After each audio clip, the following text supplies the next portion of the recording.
భగవంతుడు మనకి ఎప్పుడో అవకాశం ఇస్తాడు, అది మీరు గ్రహించండి. దాంతో ఇక అయిపోయింది. రాజకీయం దోవన రాజకీయం, ఆ కేసు దోవన కేసు. భగవంతుడు అందులో తప్పుతో పట్టకుండా కంట్రోల్ చేశాడు కోర్టు ద్వారా. ఇప్పుడు మనం చేయాల్సిన పని, భగవంతుడు మనకిచ్చిన బాధ్యత అది చెయ్యండి, ధర్మం మిమ్మల్ని కాపాడుతుంది, లేదు దాన్ని వాడుకుంటేనే తేడా. ఈ విషయంలో రాజకీయ కోణంలో జగన్మోహన్ రెడ్డి మీద అప్పట్లో ఒక అతిపెద్ద నింద అయితే వేసేశారు.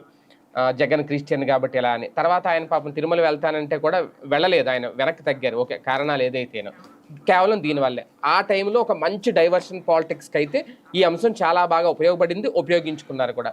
ఇప్పుడు ఈ అంశంతో పామాయిల్ కలిసింది, అందులో పామాయిల్నే నెయ్యిగా మార్చారు కొన్ని రసాయనాలు కలిపి అని ఈ రిపోర్ట్తో, అంటే వాళ్ళ హయాంలో జరిగింది కాబట్టి ఏదైనా తప్పే అని చూడాలా, కాస్తంత జగన్కి వైసీపీకి రిలీఫ్ దగ్గర. అంటే వాళ్ళు దీన్ని హైలైట్ చేయకుండా జాగ్రత్త పడ్డారు కదా, వీళ్ళకి రిలీఫ్ ఇంకోటి దీన్ని బేస్ చేసుకుని రాసుకోవడం కూడా వాళ్ళకి తెలియలేదు కదా.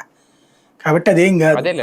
ఇప్పుడు బురద వేసేసాక నేను చెప్పాను కదా, తుడుచుకుంటే మచ్చ అట్లాగే ఉంటుంది కదా, తుడుచుకున్న మచ్చ అట్లాగే ఉంటుంది. ఇప్పుడు అన్నిటికంటే సరే ఇదంటే ఇప్పటిదాకా కూడా ఈ ఆధారాలు ఇవన్నీ చెప్పేదాకా మాట్లాడడానికి అవకాశం లేకుండా ఉంది.